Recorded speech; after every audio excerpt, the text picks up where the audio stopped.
오늘 지난주에 보여드리려고 해서 못 보여드린 것이 있었습니다. 그죠?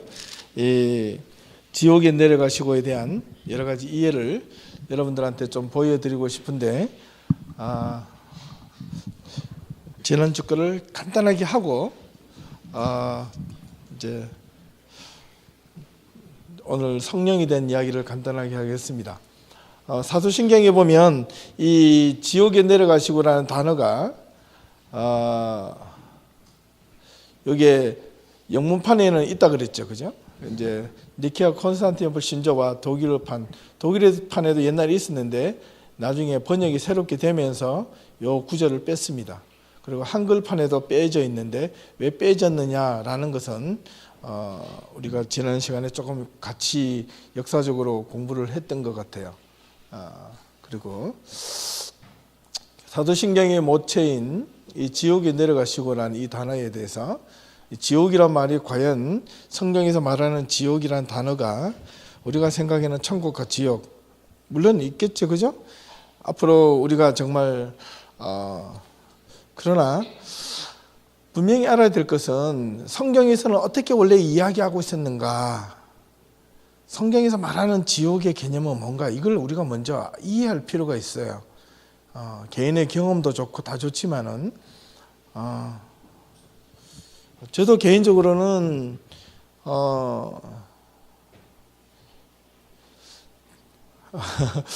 좀 조심스러운데 제가 개인적인 경험이라서요. 제가 군대 가기 전해 제가 85년도, 6년도에 제가 군대를 갔는데 군대를 가던 해 그때 군대 가기 한 3개월 전 여름이었던 것 같아요, 정확하게. 제가 꿈인지 환상인지 제가 아주 큰 것을 하나 본 적이 있습니다.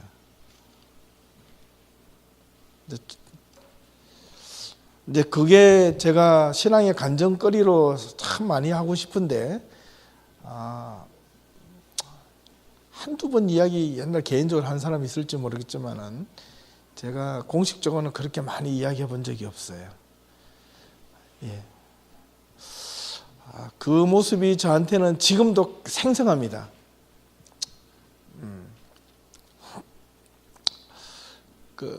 소위 말해서 이거 지옥이라는 그런 모습들을 봤는데 거기에서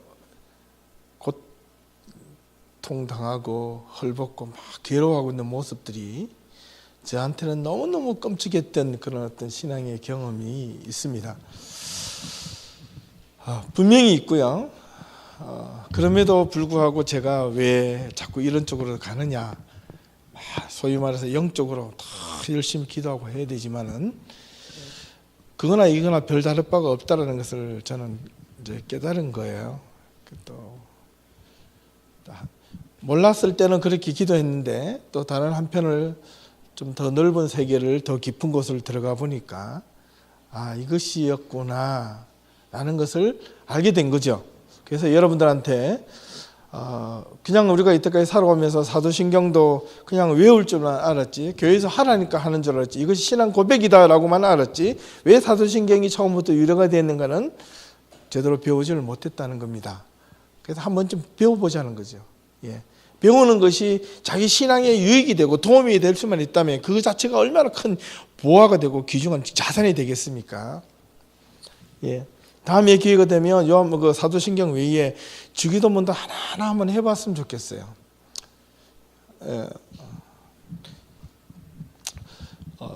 그래서 이 지옥이란 말을 오늘 제가 조금 더 지난 시간에 했지만은 오늘 도표를 통해서 제가 한번 설명드리겠습니다.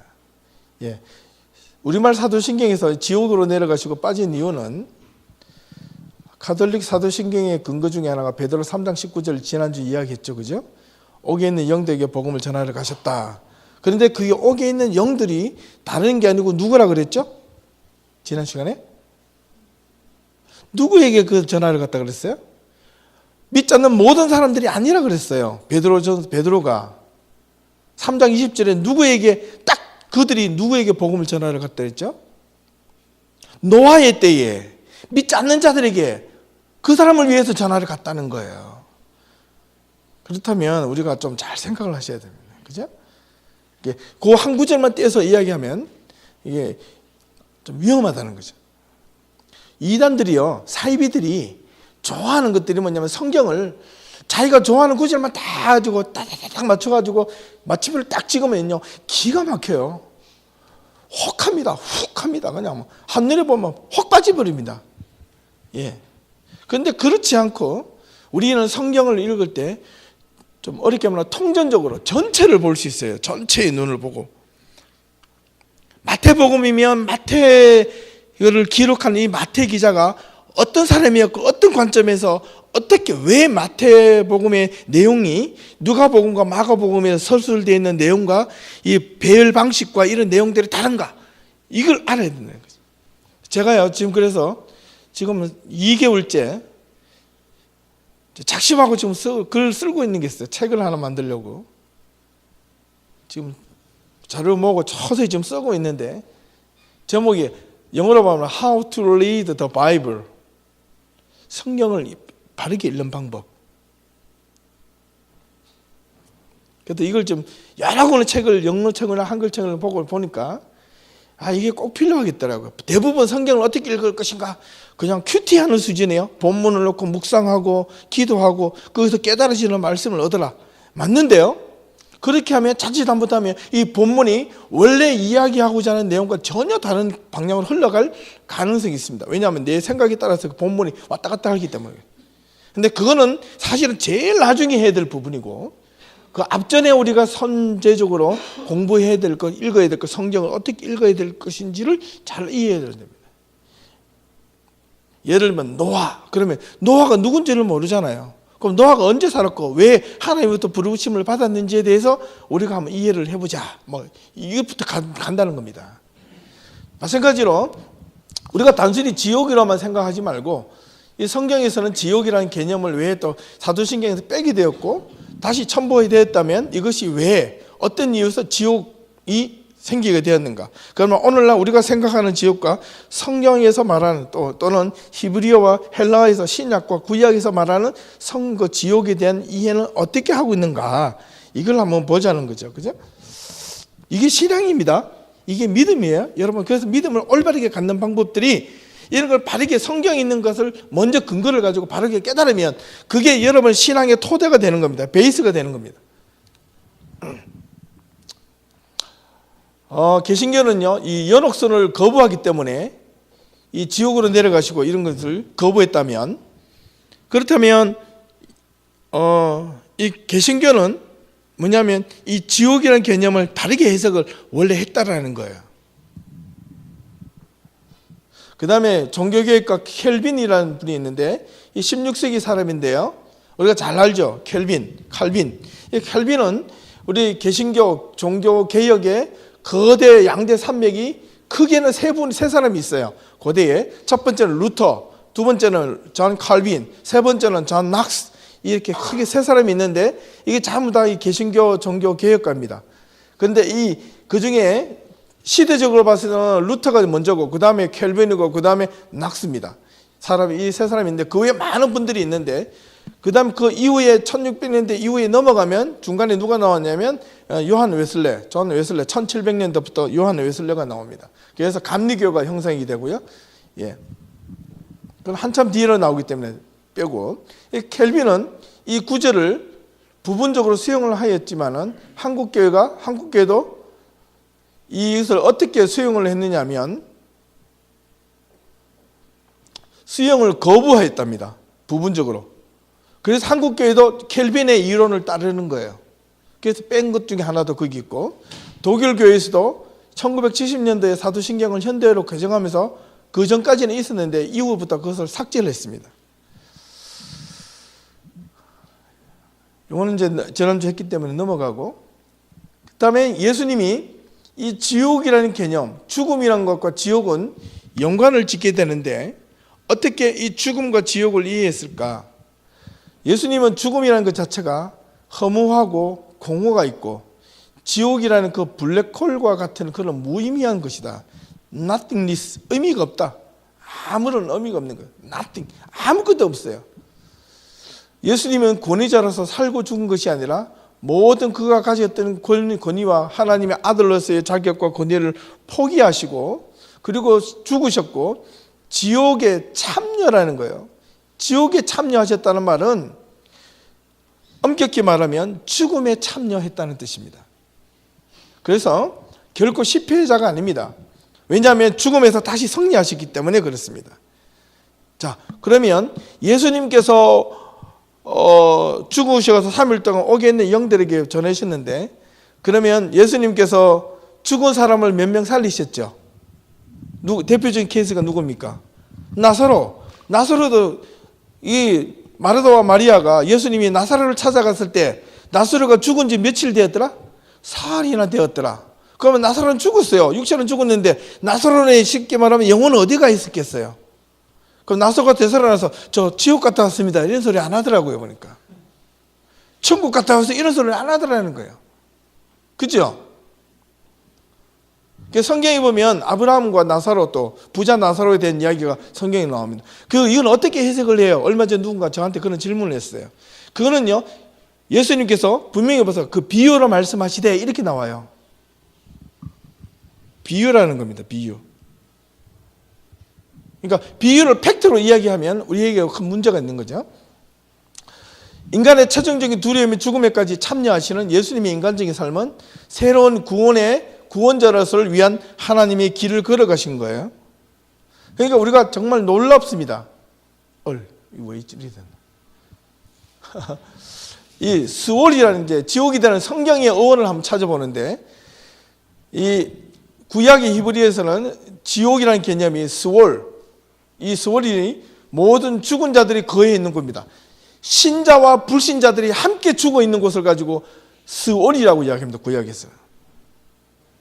그리고 신약에서는요, 지옥을 뭐냐면 하데스, 여기 하데스, 그 다음에 게헨나, 여기는 게헨나인데, 게헨나가 뭐냐면 흰놈의 아들 골짜기라는 거 가지고 벤 흰놈이라는 이 히브리어인데, 여기에서 말이 유래된 게 게헨나라는 지옥이란 말이 나왔는데, 이 지옥이 게헨나가 여기 흰놈의 아들 골짜기가 어디에 있느냐면 예루살렘 옆에 있어요. 예루살렘 바로 도시 옆에 있단 말이에요. 이게 지옥이라는 단어 속에 구약의 히브리어 스월, 신약이라는 하데스, 타르타로라는 것도 이게 땅 아래에 있는 거, 깊숙한 곳에 있는 거, 게헨나 뭐 이런 뜻입니다. 이것도 있는데 이 게헨나와 하데스와 스월은 헬이라는 말로 다 압축이 되는데, 이 특별히 게헨나를 잘 아셔야 돼요. 이 말에서 다른 말들이 막 나왔거든요. 그렇다면 게헨나가 지금 이게 구글에서 찾아온 건데 구글에 보면 이게 예루살렘입니다. 예루살렘의 도시에 여기가 성전, 예루살렘 성전 템플이라고 되어 있죠. 예루살렘 성전이고 여기가 시온산이라고 되어 있죠. 이게 시온이죠. 이스라엘 백성들은, 유대 사람들은 나중에 메시아가 이 시온산 위에서 내려온다는 거예요. 아직도. 그래서 그들이 갖고 있는 사상을 시오니즘이라고 이야기합니다. 시오니즘.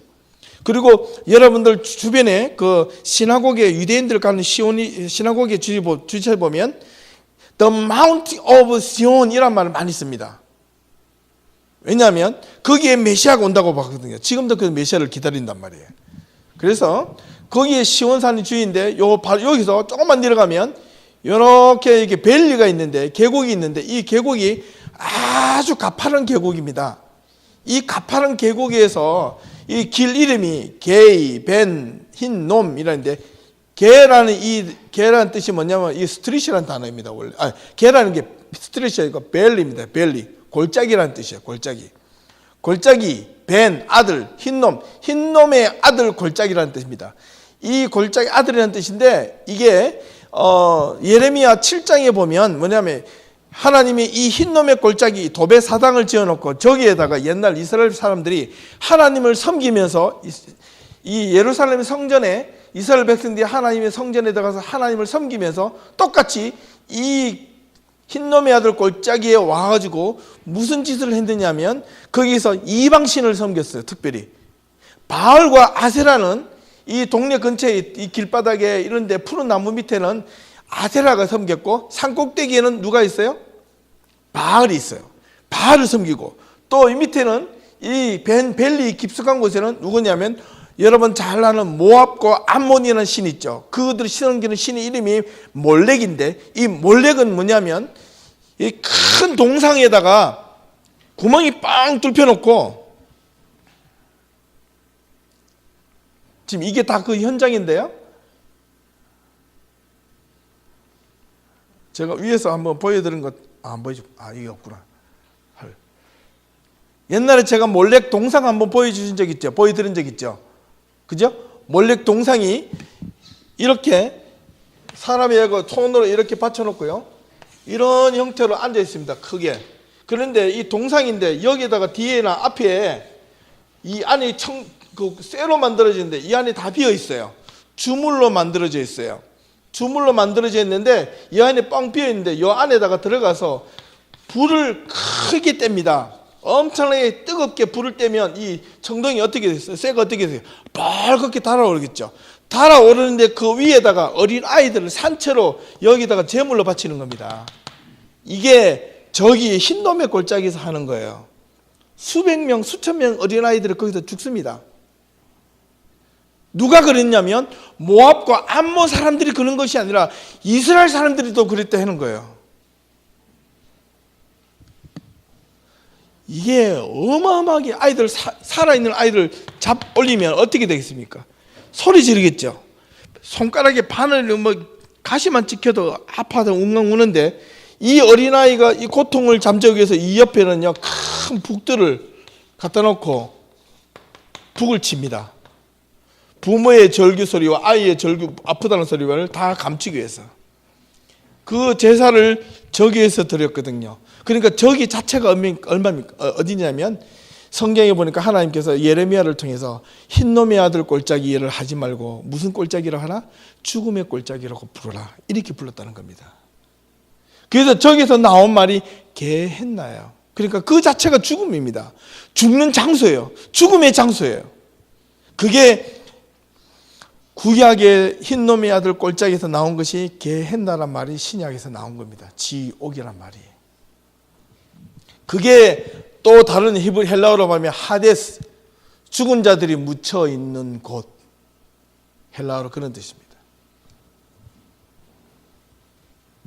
이거는요, 다시 여기가 이제 마운틴 시온이고 이 옆으로 이렇게 내려가는데, 지금은 옛날에는 지금 멋있게 되었어요. 도로 정비 다 하고요. 이렇게 멋있게 되어 있지만 올리브산이 아까 여기 있죠. 예, 흰놈 벨리라고 써 있죠.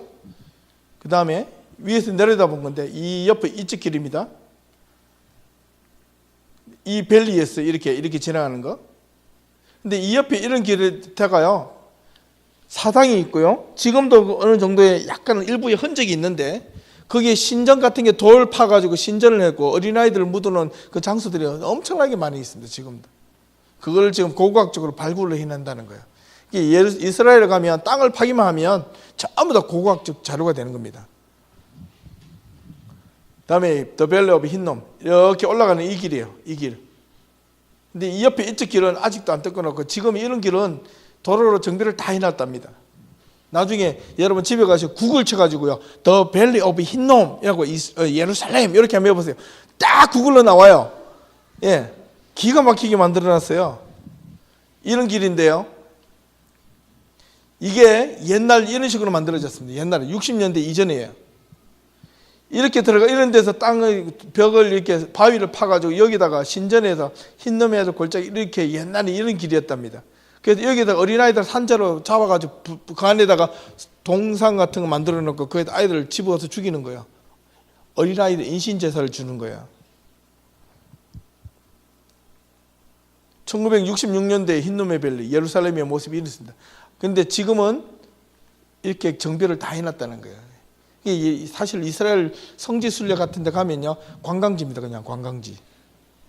근데 우리가 만약에 우리가 예루살렘에 한번 관광하게 되면 관광지를 가지 않고 저런 데를 가봐야 돼. 진짜 역사적인 현장에서 포장되어 있는 것 말고 포장되지 않는 곳으로 가서 아직도 그런 현장 속에서 정말 광야의 사막에 같은 데 가서 아직도 그리고 정말 한번 경험도 해보고 하면 참 좋을 것 같아요. 옛날 흰노인 골짜기 이런 길이었는데, 예, 이렇게 생겼어요. 이렇게 큰 낭떠러지 벽에 이 옆으로 지나가는 이 곡이 흰놈의 계곡이었습니다. 엄청나게 경사가 가파르죠, 옛날에. 여기가 다 도시계획에 의해서 다 바뀌었다는 거예요.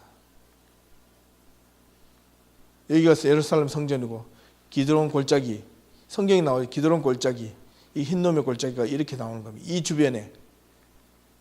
그래서 그 동네에 그 이름을 따서 지옥이란 말이 나왔다는 겁니다. 그렇다면 지옥에 내려가시고 이름은 뭐냐면 장사하시고 그 말과 함께 묻히시고 죽으시고 이렇게 하는 것이 원래는 맞다는 겁니다. 죽으셨다는 겁니다. 그 죽음이라는 것 자체는 인간에게, 모든 사람에게 죽음이라면 딱 생각나는 말은 뭐냐니까 절대 희망 없음, 절대 의미 없음, 1%의 희망과 생명이 없는 곳. 그러면 이 세상 살아가면서 우리가 살아있으나 살아있지 않는 사람들도 생각보다 많이 있습니다. 예, 그 삶이 현실이 너무 고통스러워서 목숨만 붙어있는 그런 목숨만 붙어있지 그것에 희망이 없는 곳이 바로 죽음이고 지옥이라는 겁니다. 저와 여러분들이 살고 있는 삶이 하나님의 이름으로, 하나님의 말씀으로 희망이 1%도 없다면 그것은요, 그게 바로 죽음의 장소입니다. 희망 없음의 장소입니다. 생명 없음의 장소입니다. 그러나 하나님을 믿는 사람들, 예수 그리스도를 믿는 사람들은 그 복음이 여러분들 마음속으로 들어오는 순간 희망이 없음이 희망 있음으로 바뀌어지고, 절망에서 소망으로 바뀌어지고, 여러분들이 죽은 자 같으나 살아있는 자가 되었다라고 사도 바울이 고백한 것과 똑같은 그런 놀라운 은혜가 여러분 마음속에 일어나게 될 거라는 겁니다. 아멘. 이거는요, 놀라운 희망이에요. 그걸 한번 경험해 본 사람들이 이 말을 할 수 있을 것 같아요. 어떻게 보면 정말 참 멋있게 믿고 있는 사람들. 2013년도에 여러분 그 이장호 감독이라는 분이 시선이라는 God Eyes View, God Eyes 이렇게 써놨는데 영어로 시선이라는 영화가 나왔습니다. 첫 번째가 신이 보낸 사람이라고 지난번에 말씀드렸죠. 시선이라는 영화가 나왔는데 제가 보니까 그게 아마 제 생각으로는 그 아프가니스탄에서 일어났던 그 사건을 아마 다르게 좀 표현해서 선교 영화인데 한번 만들어 놓은 겁니다. 한번 보실 필요가 있습니다. 마지막 편이 너무 끔찍해가지고 제가 못 보여드리겠습니다. 예. 오늘날에도 순교가 있는가? 있습니다. 저는 가끔 이 자리에서 저는 이런 말씀을 가르치면서도, 말씀을 전하면서도 중요하게 생각하는 것 중에 저 한쪽 구석에서는요, 이 선교에 대한 그런 보이지 않는 큰 짐이 있습니다. 왜냐하면 제 주변에 제 친구들, 그 다음에 제가 함께 동료했고 사역했던 사람들이, 가까운 친구들이 의외로 순교로서 많이 죽었기 때문에, 정말 순교로 죽었기 때문에 그렇습니다. 예, 여러 번 제가 말씀을 드렸습니다. 그죠? 그분들을 생각하면 정말 가슴이 찌릿찌릿합니다. 예. 자, 이 지옥으로 내려가셨다는 것은 어떻게 보면 죽음에 참여했다라고 이해하시면 정확할 것 같고요. 그 다음에 아까 말씀드렸듯이 예수님은 지옥으로 가셔서 전한 옥에 있는 영들은 누구인가? 라고 했을 때 베드로전서 3장 19절에서 20절은 옥에 있는 영들에게 노아의 때에 순종치 않은 사람들을 가지고 비유를 했는데, 또 이걸 가지고 이 노아의 때가 오늘날 마태복음 23장에 보니까 이 말세의 노아의 때와 같다니 이래가지고 또 이걸 연결을 시켜가지고 오늘이 노아의 때이다 이렇게 이야기하는 사람들이 있는데, 그럴 수도 있지만은 그거는 조금 조심해야 돼요. 왜냐하면 마태복음은 이미 23장은요 지금부터 2000년 전에 기록되어 있지, 그때의 시대의 상황과 오늘의 상황과 다를 수도 있습니다. 노아의 때에 순종치 않는 사람들을 위해서 복음을 전했다는데, 그 복음이 전했다는 것은 새롭게 이해를 할 필요가 있고, 그 다음에 베드로전서 4장 6절에 보면 죽은 자에도 복음이 전파되었으니 이란 말이 있죠. 이거는 이미 현재 완료, 과거 완료형으로 되어 있습니다. 끝났다는 거예요. 예전에 살아있을 때 그렇게 되었다는 거예요. 그 다음에 제가 말씀드렸던 누가복음 23장 43절에서는 예수님께서 우편에 강표, 제가 더 이야기 드렸죠. 강도 두 사람이 있었는데 누가 구원받았다 그랬습니까? 오른편 왼편. 우리는 다 오른편이죠. 없어요. 오른편이란 말은 없어요. 한 강도가 이렇게 해요. 다른 한쪽 강도가 이렇게. 오른편 왼편이 없어요. 근데 우리는 흔히 대부분요, 십자가의 상들을 보면 오른편에 있는 강도가 구원을 얻었다고 많이 들어요. 성경에 그런 내용이 단 한 구절도 없습니다. 오른편 강도가 구원을 얻었다는 말. 잘 이해를 하셔야죠. 한 강도가 구원을 얻을 때 그 강도가 예수님을 보고 하시는 말씀이 주여 당신의 나라가 임할 때에 나를 기억하옵소서 할 때 예수님께서 그 강도에게 뭐라고 했어요? 네가 오늘 나와 함께 어디에 있다? 낙원에 있으리라.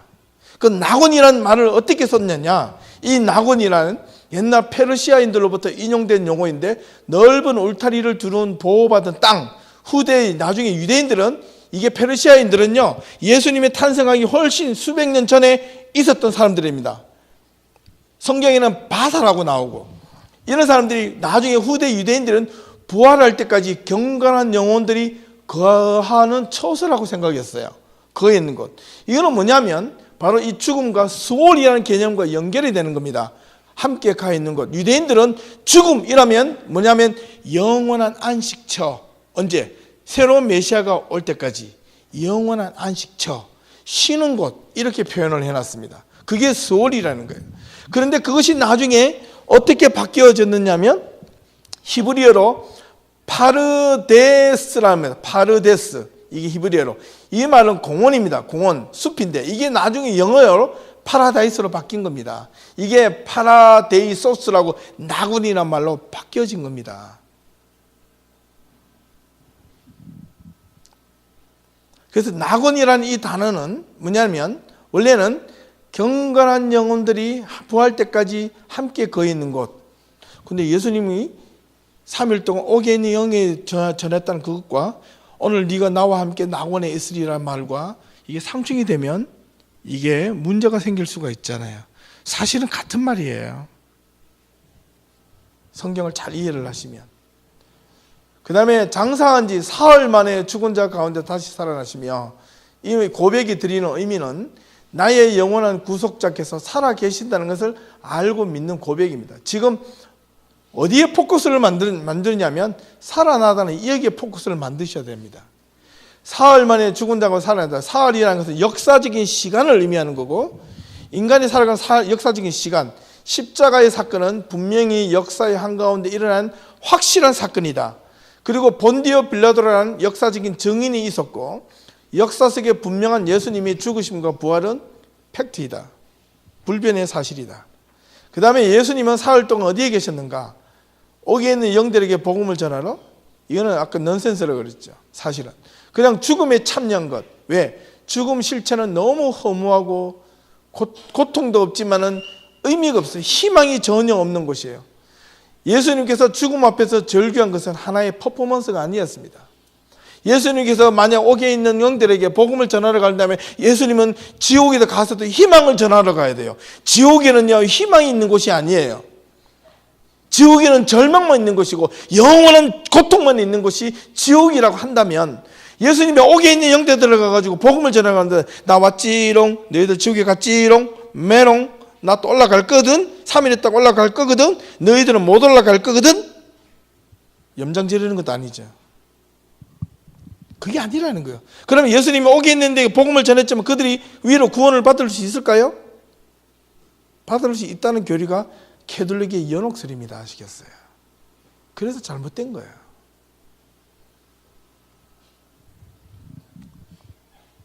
역사 속에서 분명한 예수님의 죽음과 부활은 사실인데 예수님은 죽음 앞에서 얼마나 슬퍼하고 고통하고 괴로워하셨는지 모릅니다. 그러나 그 죽음이 절규였는데 예수님이 말씀하시기를 이것을 내 원대로 마옵시고 아버지 원대로 하라. 내가 죽음에 결코 희망 없는 그 순간까지 나를 밀어넣더라도 나는 가겠습니다. 이게 선포예요. 많은 순교자들이 죽음을 두려워하지 않는 것은 왜일까요? 초대교회 때 수많은 순교자들, 우리 이름 없는 순교자들이 많이 있었습니다. 예수님 복음 하나 때문에 예수 믿다가 사자밥이 되기도, 끓는 가마에 죽기도 하고, 창과 칼로 파지가 찢겨가지고 죽기도 하고요. 예수 믿는 이유 하나만으로 수많은 선교사들이 생겼는데, 이태리 로마에 가면 카타콤이라는 곳이 있고요. 거기에 또 콜로세움이라는 유명한 그 자리에 가면 이 크리스찬들을 사자와 싸우게 해가지고, 맨손으로 싸우게 해가지고 사자밥이 되고, 그게 희열을 느끼면서 우와! 이 로마인들은 그걸 보고 광분을 하는 겁니다. 예. 그래서 수많은 사람들이 죽었는데 그 사람들은 예수 하나 때문에 그렇게 죽고 갔어요. 그런데 그들은 왜, 예수 하나 때문에 그들은 왜 죽음까지도 두려워하지 않을 수 있을까요? 죽음에서 끝이 아니라는 것을 믿었기 때문에 그렇습니다. 죽음 너머에 무화가 있다는 것을 믿었기 때문에 부활이라는 사실을 그들은 강력하게 믿었기 때문에, 머리로 믿는 게 아니라 머리와 가슴 전 실전으로 믿는 겁니다. 분명한 확신으로 믿는 겁니다. 그렇기 때문에 저와 여러분들이 하나님을 믿는 이 믿음은 그냥 그렇게 나오는 것이 아니에요. 잘못 믿어서도 아니고.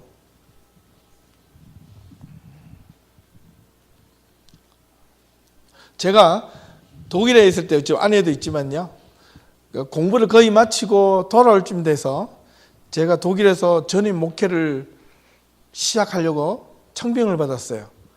독일 교회에서, 한인교회인데 제가 살던 지역에서 한 4시간을 승용차를 타고 가야 되는 그 울룸이라는 그 하나의 그 동네가 있는, 도시가 있는데 거기에 한인교회에서 청빙을 받아서 제가 갔어요. 몇 달 동안 왔다 갔다 이제 했는데, 그 교회 중에 한 분이, 성도가 정말 저는요 처음으로 그런 경험을 해봤습니다. 예. 그분이 신앙 고백을 제가 들으면서 사선을 넘어서 온다는 것이 이런 것이로구나.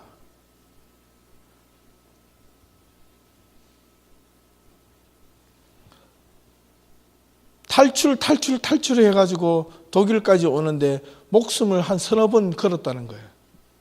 근데 거기에 와가지고 예수를 만나서 예수님을 보고 나니까 자기의 생명이 완전히 새롭게 탈바꿈되는 것을 경험하고, 그분이 저한테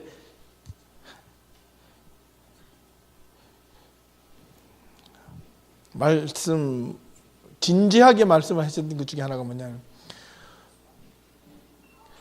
내가 예수를 만나지 못했다면, 내가 하나님을 만나지 못했다면 내 인생이 어떻게 됐을지 모릅니다.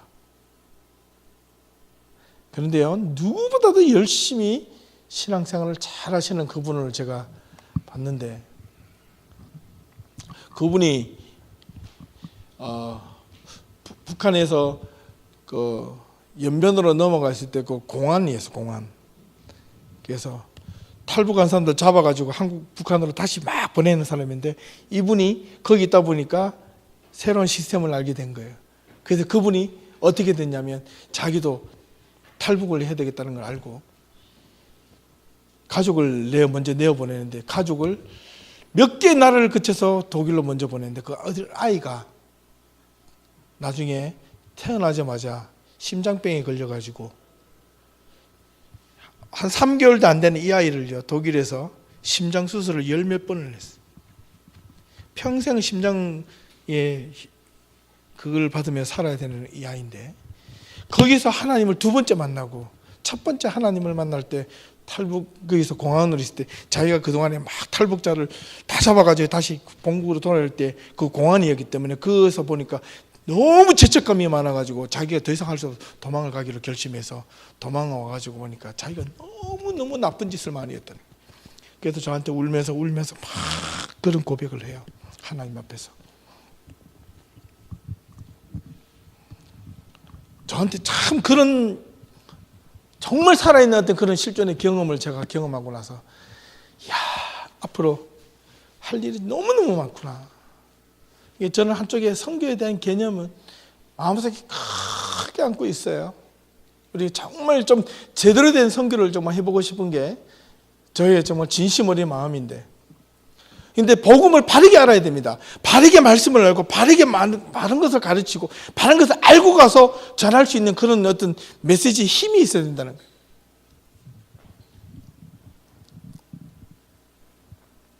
예수님은 사흘 동안 퍼포먼스를 한 게 아니고 죽음에 참여한 것은 영원한 희망이 없는 그곳에 들어가셔서 희망으로 나오셨다는 겁니다.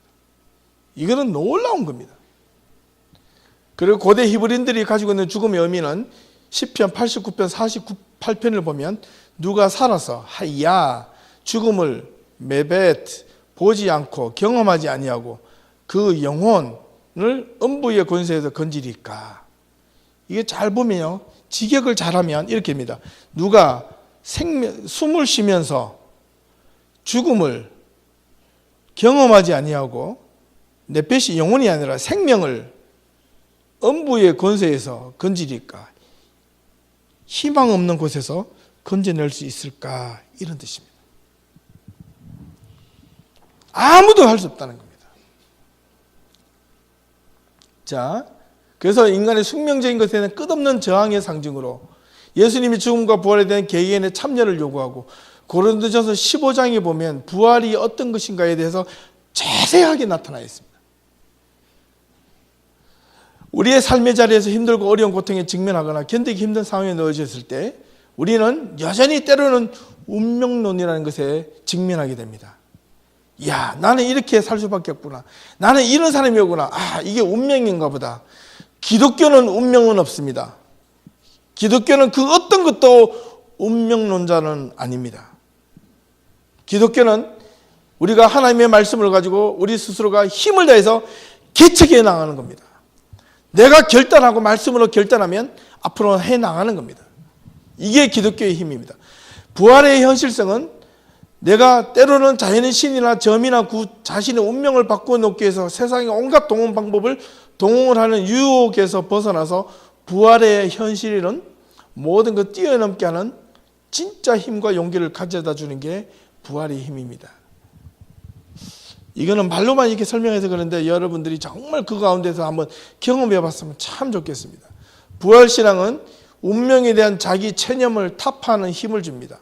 부활은 죽어진 현실 앞에 자기 운명적인 좌절과 체념 그리고 절망과 철저하게 싸우게 만드는 그런 힘을 가져다 줍니다. 내가 여기서 주저앉으면 안 돼. 나는 이길 수 있어. 하나님의 말씀은 하나님이 살아계시요. 하나님께서 나에게 힘을 주시오. 예. 오늘 아침에 제가 여러분들한테 오늘인가요? 지난주 어젠가? 이런 말이 있습니다라고 매일 보내는 거 있죠. 매일의 묵상. 혹시 제일 앞구절 기억나시나요? 후회하지 않도록 살려면 어떻게 하고? 후회하며 살려면 그렇게 살고 그렇게 살려면 후회하지 말아라는 거예요. 그죠? 여러분, 그죠? 오늘이요? 예. 후회하며 살려면 그렇게 살고 후회하지 않게 살려면 그렇게 살지 말아라. 이건 아주 상당히 의미 있는 말이에요. 여러분 삶이 매일 하루 끝났을 때 아휴 이놈의 하루 이렇게 하면 이건 후회하는 삶입니다. 그러면 계속해서 그렇게 사는 거예요. 그러나 여러분들이 그렇게 살지 않으려면 후회하지 마라. 그러면 후회하지 않으려면 어떻게 살아? 다르게 살아라 이거예요. 예, 오늘 주어진 이 현실을 힘있게 살아라 이거예요. 내게 어떤 일이 주어져도 이게 하나님이 나에게 주신 고난의 길이다. 그 고난도 기쁘게 받으라 이거예요. 그럼 의미가 있답니다. 예. 하나님께서 의미 없는 삶을 우리에게 주신 적이 없다라는 거예요. 어떻게 보면 우리 교회가, 우리 가정이 또 내가 가고자 하는 그 길에 여러분들 마음속에 뭔가 고난이 있고 의미가 있다면, 고통이 있다면 여러분 그거는 두 가지 의미입니다. 잘못 가거나 하나님 주시는 어떤 그 고난의 의미가 있거나 잘 판단하셔야 됩니다. 그거는 여러분이 선택하셔야 될 문제입니다. 내가 잘못했다고 느낄 수도 있어요. 그러면 빨리 돌아서면 되고, 그러나 돌아섰는데도 그게 고난이 있다? 그러면 하나님이 그것을 통해서 다른 어떤 큰 것을 주시기 위한 하나의 희망과 노력과 메시지입니다. 내가 오늘 누구라고는 이야기하지 않겠어요. 예. 오늘 아침에 저한테 너무나 감동적인 제가 메시지를 하나 받았는데, 오늘 그거 받고 제가 오늘 한 번은 거짓말이고 한 50번을 정말 읽었습니다. 내가 그 글을 받고 정말 가슴이 뭉클한 글을 제가 받았습니다. 하나님도 저에게 위로를 주시는 것 같아요. 제가 이렇게 딱 디프레스 되려고 하는 순간 그런 말을 저한테 누군가 이렇게 보내줬어요. 제가 그 글을 읽고 야, 내가 쓰러지면 안 되겠다. 다시 일어서야지. 내가 일어서야지. 의외의 사람이었습니다. 너무너무 감사했어요. 정말 위로를 줄 것 같은 사람이 아니라 정말 위로를 끊임없이 줘야 될 사람이 저한테 와서 위로를 해줬습니다. 궁금하시죠? 안 가르쳐 줄 거예요. 그 사람과 저와만 제가 보고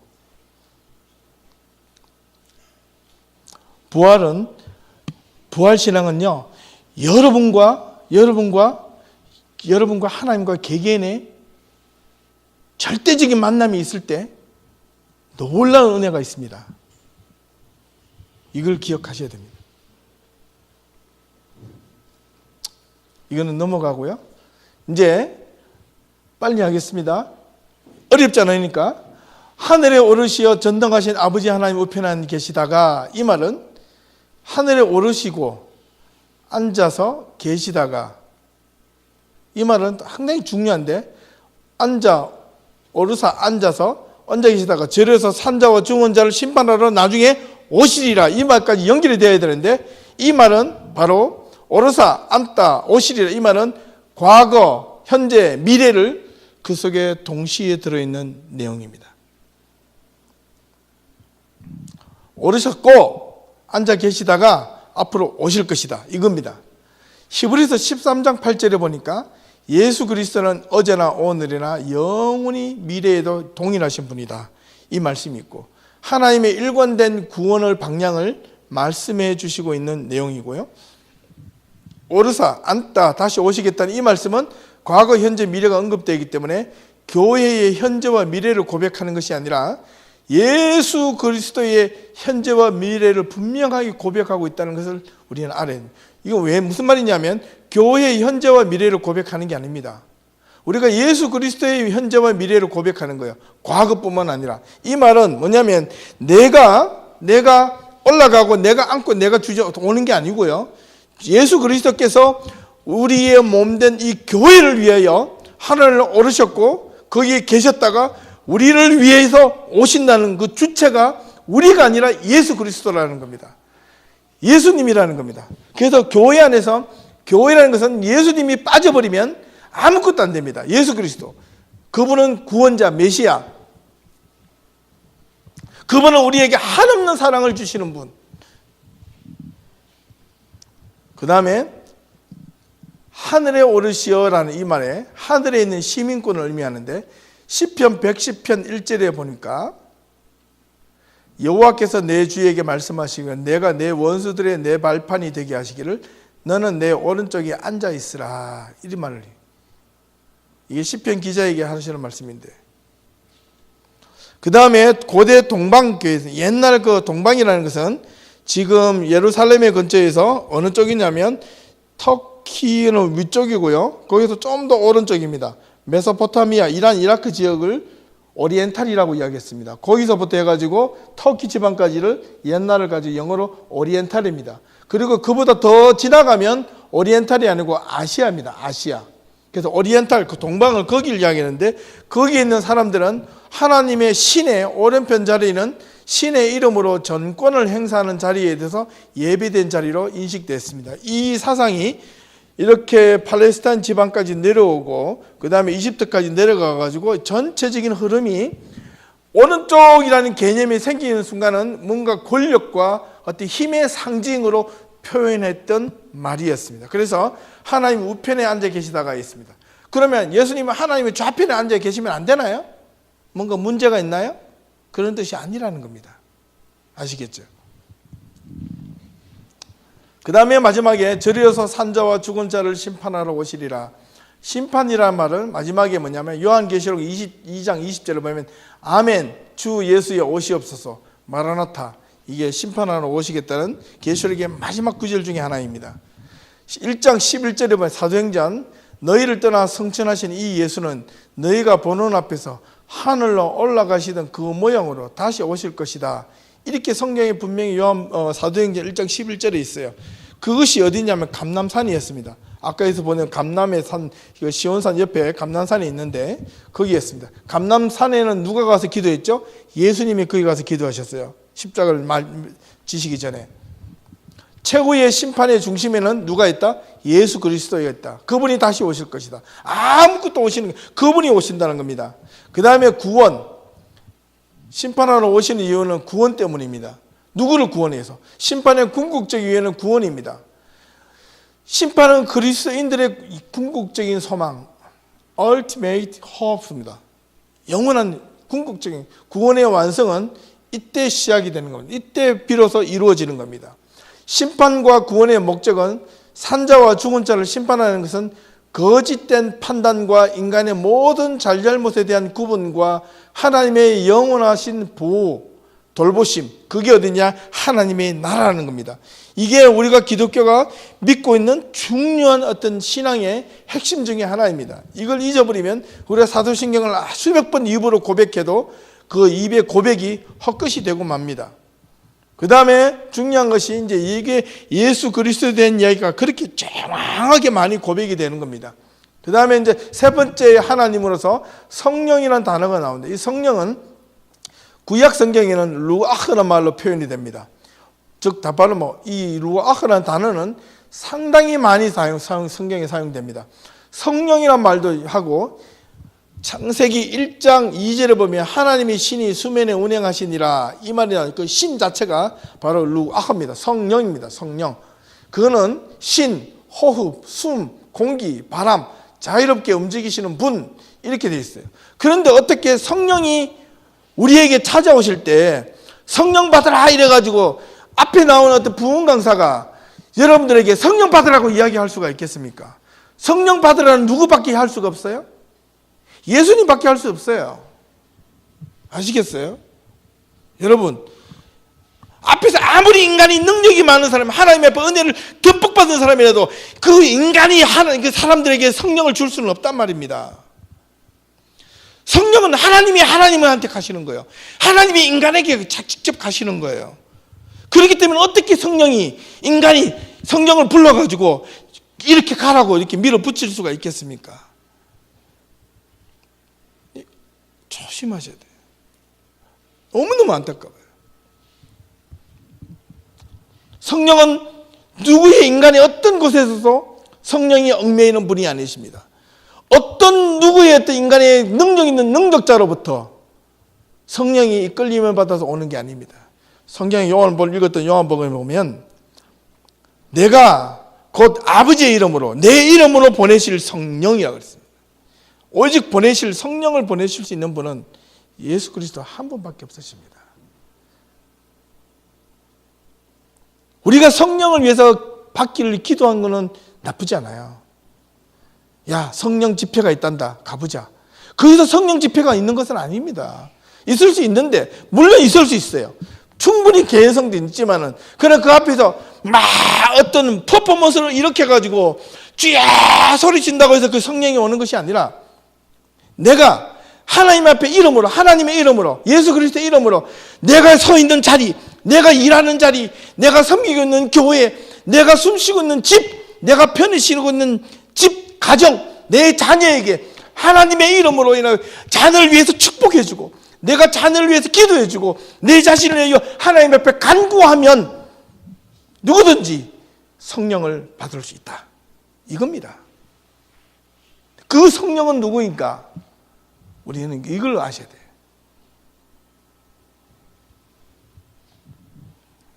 신약에는 하기오스 푸뉴마, 하기오스는 홀리라는 뜻이고 이게 성령인데 성경에 보면 또 다른 말로 성령을 보혜사란 말로 써놨습니다. 오늘 읽었던 요한복음 14장의 보혜사는 도우시는 분이에요. 이끌고 가시는 분이 아니라 옆에서 도우시는 분이라는 거예요. 성령의 정체성에 대한 이야기입니다. 그렇다면 우리가 왜 성령을 믿어야 하는가? 성령의 존재는 하나님과 그리스도의 이름으로 이 세상에 오시기 때문에 세상에 참여하는 힘을 가진다. 성령은 생명의 영입니다. 생명의 영. 생명을 살리는 영입니다. 죽이는 영이 아닙니다. 근데 뭡니까? 헬리슨 포드가 나왔던 영화 있잖아요. 그거 보면 레이더스인가 영화 있잖아요. 거기 안 보셨나요? 막 독일군이 가지고 막 법계를 해가지고 딱 끄집어내는데 막 이상한 영이 막 나타나고 사람들 막 죽이고 하는 그런 법계를 차렸어. 예? 인디아나 존스 맞아. 인디아나 존스 같은 그 영화를 보면 레이더스 가지고 인디아나 존스 같은 영화를 보면 그런 영화가 나오잖아요. 근데 거기에 그 성령이라는 단어는 여기서 말한 거하고 좀 다른 거예요. 그러니까 각색이 되어 있는 겁니다. 잘 보셔야 돼요. 그 다음에 성령은 우리의 마음으로 우리의 생각으로 하나님의 뜻을 어떻게 하신다? 깨닫게 해주신다. 못 깨달으면 원숭이 되는 거예요. 무슨 말인지 아세요?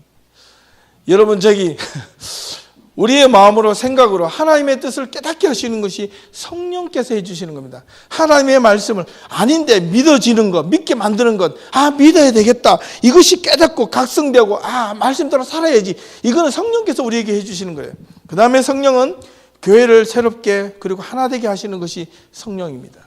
여러분 분열의 영이라고 있는데 여기서 악령이라는 것이 있는데 이 악령, 나쁜 영, 하나님의 영을 해치는 영은 분열하는 영입니다. 이게 사탄이라는 단어의 뜻은 성경에서 사탄이라는 헬라에서 이게 사탄이라는 헬라에서 쓸 때는 이 사탄이라는 단어는 이게 분열시키는 자 이런 뜻입니다. 아시겠어요?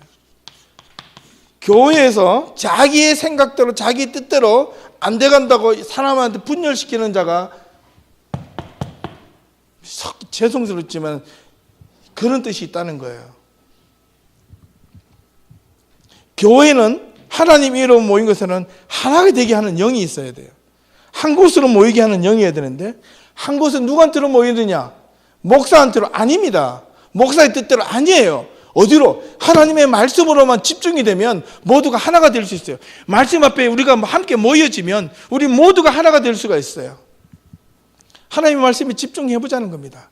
열심히 배워보자는 겁니다. 그리고 함께 기도해보자는 겁니다. 그것이 되는가 안 되는가? 됩니다. 그런데 거기에서 다르게 생각하지 말자는 거예요. 사탄, 마귀 이런 것을 분열시키는 자라는 뜻이 있습니다. 모든 모임에 꼭 한 사람이 이렇게 하면 그 사람에 대해서 어떻게 해야 되느냐? 사랑으로 품는데 그래도 안 되면 어떻게 하느냐? 하나님께 기도해야 되죠. 수없이 이것을 없이 할 수 있도록 해야 됩니다. 교회가 문제가 생기면 반드시 이 분열 때문에 일어날 가능성이 훨씬 많습니다. 여러분들이 하나님의 이름으로 성령을 받게 되면 분열되는 게 아니라 내 생각을 버리고 하나님의 말씀으로 우리가 모두가 포커스를 맞춰지게 하는 힘이 갖게 줍니다. 성령. 아시겠어요? 그래서 이 성령의 역사하심을 제가 쭉 설명을 했는데 오케이. 제가 한번 이것만 하고 마치시죠. 거의 다 됐는데 쉽습니다. 여러분 성령이라고 생각하는 말 다 한번 이야기해 보세요. 성령, 떠오르는 생각들, 성경의 표시에 나온 성령에 대한 어떤 상징적인 비유나 성령하면 떠오르는 것들 뭐가 있습니까? 바람, 그 다음 불, 또 핸드폰? 웬 핸드폰? 성령이 셀폰이요?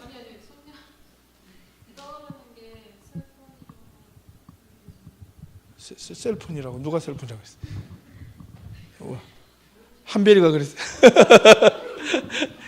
다시 그냥 바람, 불, 또요. 비둘기, 오케이. 또요. 물, 오케이. 또 빨리 이야기해 보세요. 다 아시잖아요. 진리, 오케이. 또요. 아니 크게 괜찮아요. 다 적어볼게요. 하나님의 영. 오케이. 하나님의 영. 그 다음 또요. 예? 중얼중얼 좀 하고 좀 크게. 보혜사. 오케이. 그 다음 또요. 예? 삼위일체. 오케이. 제가 아까 살짝 보여줬는데 그 다음 또 뭐가 있어요? 예, 뭐 바꾸면 권능. 또 이야기할까요? 제가 할까요? 방언, 신유, 그 다음에 사랑, 그 다음 또 뭐가 있어요? 예? 은사? 예, 은사, 선물, 또 뭐가 있어요? 은사나 선물은 같은 말인데, 그 다음에 이런 것들 쭉 나오겠죠. 근데 여기 보면 성령의 은사를 받았다는 것은 여기 보면요, 성령에 대한 이야기가 이렇게 구체적으로 되게 많이 나와요. 많이 나오는데 이거를 구분을 시켜보면 우리가 성령을 받았다는 것은 어느 한쪽으로만 탁 치우쳐서 성령 받았다고 이야기할 수 없다는 거예요. 성령은 다양한 방법으로 오시는데 보통 성령 받았다 하면 보통 이런 것에 다 포커스가 맞춰집니다. 이거. 그런데 다른 것에서 성령이 있어요. 바람, 불, 진리. 그 다음에 그 내용이 제가 보여드리려고 하는 이 부분인데 구분을 시켜보니까 이렇게 나오더라는 겁니다. 이걸 어렵게 하나, 둘, 셋, 넷, 다섯, 여섯, 일곱, 여덟, 아홉 가지로 구분을 해놨는데요. 성령이 임하시는 어떤 역사하시는 그 과정은 본체론적이라고 그래요. 본체론은 뭐냐면 그 아이덴티티, 성령의 정체성을 이야기하는 거예요. 이거는 삼위일체 하나님, 보혜사, 로고스란 말도 있죠. 말씀. 그 다음에 그리스도의 영, 하나님의 영. 그 다음에 내재하시다. 임마넌트. 이렇게 내재, 내려오시는 것. 그 다음에 성례주의적. 이건 성찬례 하실 때 성령의 역사가 성례전을 할 때 영적으로 임재해 주시는 거예요. 떡과 포도주를 나올 때 성령이 함께 하신다고 믿는 그 자리예요. 우리가 세례를 줄 때 이게 성례전이에요. 우리가 교회에서 세례 교육을 받고 세례를 줄 때 세례가 내가 세례를 주지만은 내가 성부와 성자와 성령의 이름으로 세례를 주도록 하고 짧게 의식을 딱 정하지만 그 순간 내가 지난번에 우리 추수감사할 때 우리 유정이한테 세례를 주는 순간 그 순간 내가 주는 게 아니라 성령께서 우리 유정이한테 세례를 주는 거예요. 그래서 거듭났다는 사인이 성령께서 그에게 인치심을 주는 거예요. 그 다음에 주지주의라는 말은 이건 지적인 건데요. 깨달음이에요. 성령을 받았다는 것은요. 성령을 알아간다는 거예요. 하나님을 알아가는 것과 말씀을 하나하나 배워서 깨달아가는 거예요. 이것도 성령의 은사 없이는 절대로 올 수 없습니다. 아시겠어요? 절에 다니는 스님들도 성경을 얼마나 많이 해박한 지식을 갖고 있는지 몰라요. 그러나 성령을 깨달아가는 것은, 하나님을 알아가는 것은 말씀, 깨달음, 그리고 성화, sanctification, 성화되어 가는 것. 점점 더 거룩해져 가는 것은 말씀을 깨달음으로만이 얻어질 수 있는 것입니다. 그 다음에 주의죠. 이거는 의지. 성령께서 의도적으로 의지를 갖고 하시는 행위가 있는데 그를 예정하시고 구원하시고 역사하신 운행하시는 모든 것들이 주의주의적이라고 하나 성령님의 의지입니다.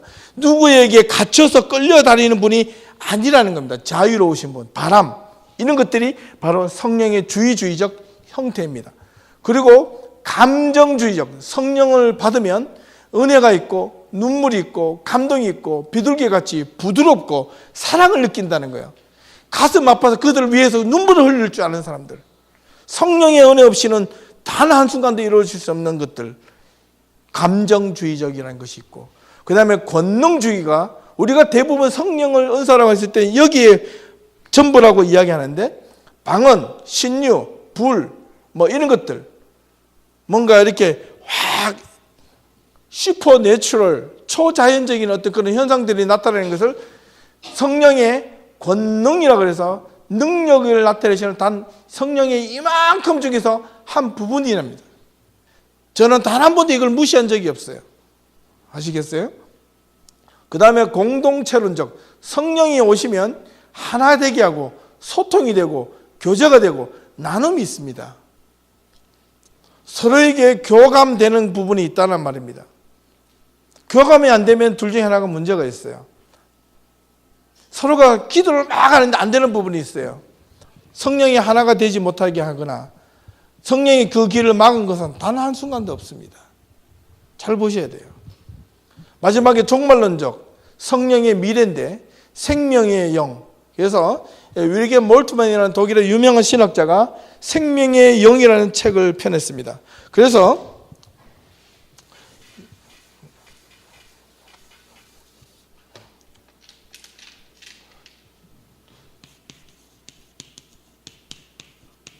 성령이라는 단어를 뭘로 표현하냐면 독일말로 그냥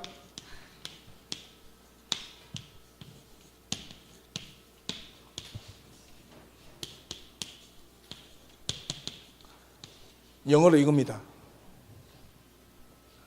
생명의 시여자, 생명을 주시는 분. 독일말로 das Leben, sich, itself, sich selbst. 독일말로 주 스스로가 생명이신 분, 삶이신 분, 영이신 분, 살리시는 분이라는 거예요. 생명의 시여자입니다. 시여자.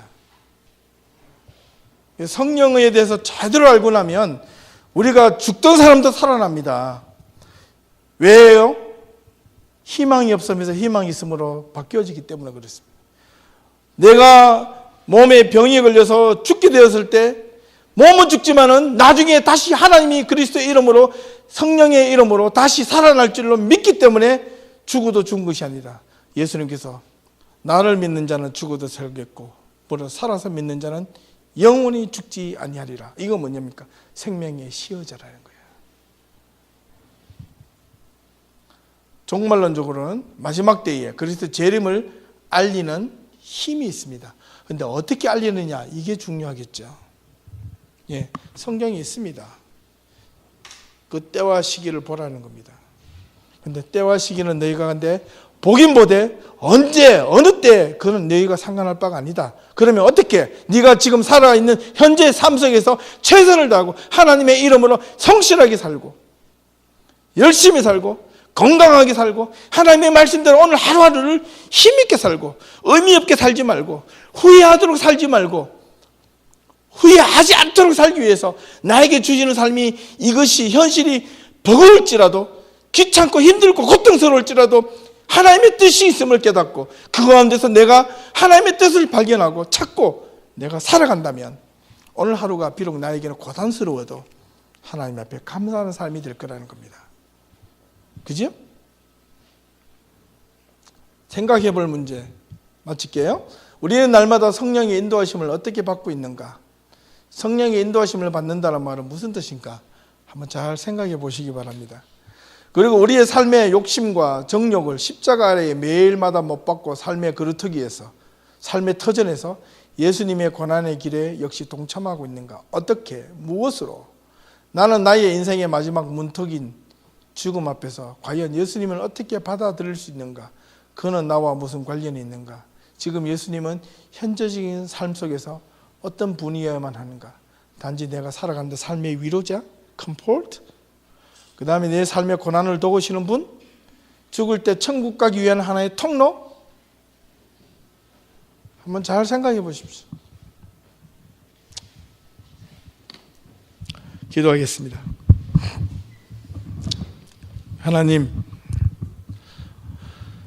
오늘 또 많은 것들을 이야기했는데 그 가운데 우리가 참 하나님의 말씀을 깊이 또 한번 묵상합니다.